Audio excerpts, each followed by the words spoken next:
नाशिक शहरातील प्रत्येक बातमी सखोलपणे आणि तिच्या संभाव्य परिणामांसह जाणून घेण्यासाठी आजच अधिकार न्यूजच्या YouTube चॅनलला सबस्क्राइब करा आणि बेल आयकॉन। मुंबई-आग्रा महामार्ग आडगाव नाका येथील मीनाताई ठाकरे स्टेडियम विभागीय क्रीडा संकुल येथे राज्यस्तरीय क्रीडा स्पर्धा भरविल्या जातात।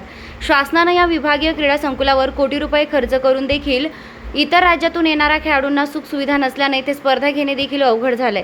तरी नाशिक विभागीय क्रीडा अधिकारी स्नेहल साळुंखे व अरविंद चौधरी हे उपस्थित हे नाशिक ॲथलेटिक्स फाउंडेशनचे सचिव मंगेश मारुती राऊत यांनी माहितीचा अधिकार टाकून देखील केवळ उडवाउडवीची उत्तरं देऊ त्याच्यावरच कारवाई करण्याचे अधिकाऱ्यांकडून उत्तर मिळत असल्याने अखेर नाशिक ॲथलेटिक्स फाउंडेशनचे सचिव तसेच व साई ॲथलेटिक्सचे कोच मंगेश मारुती राऊत यांनी नाशिक रोड येथील विभागीय कार्यालय येथे जाऊन विभागीय आयुक्त डॉक्टर प्रवीण गेडाम यांना क्रीडा अधिकारी यांची चौकशी करून खेळाडूंना न्याय द्यावा असे निवेदन देण्यात आले। यावेळी भारतीय जनता पार्टी उपाध्यक्ष शहर जिल्हा क्रीडा सहसचिव रामचंद्र अण्णा पार्टे यांच्यासह नाशिक शहर क्रिकेट असोसिएशनचे सेक्रेटरी महेश आव्हाड यांच्यासह इतर खेळाडू उपस्थित होते।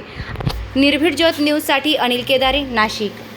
आमच्या बबलूसिंग परदेशी ही जयंती साजरी करत असतात। अनेक वर्षापासून आम्ही बघितले की त्यांना मनापासून खरंच धन्यवाद दिले पाहिजे। ह्या ठिकाणी सगळ्या समाजाचे लोक, राजपूत समाजात नाही तर सगळ्या समाजातले लोक या कार्यक्रमासाठी हजर असतात। म्हणून असं वाटतं का जे काही ह्या भारतामध्ये राजे होऊन गेलेले आहेत त्या राजामध्ये सगळ्यात महत्त्वाचं नाव घ्यायचं असेल तर महाराणा प्रतापांचं आपल्याला घ्यावं लागेल त्याच्यामध्ये।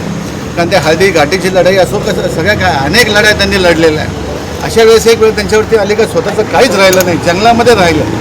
जंगलामध्ये राहून घास खाऊन त्या राजाने पण आपलं एक राज्य मिळवलेलं आहे। असा एक राजा म्हणजे महाराणा प्रतापजी। आज त्यांना मनापासून सगळ्यांनी मिळून सगळ्यांनी वंदन केलेलं आहे। भविष्यामध्ये मला असं वाटतं आज जयंतीनिमित्त त्यांच्यातला एक जरी गुण आपल्या ह्या सगळ्यांमध्ये आला तर मला असं वाटतं की आपण सगळे धन्य होऊ।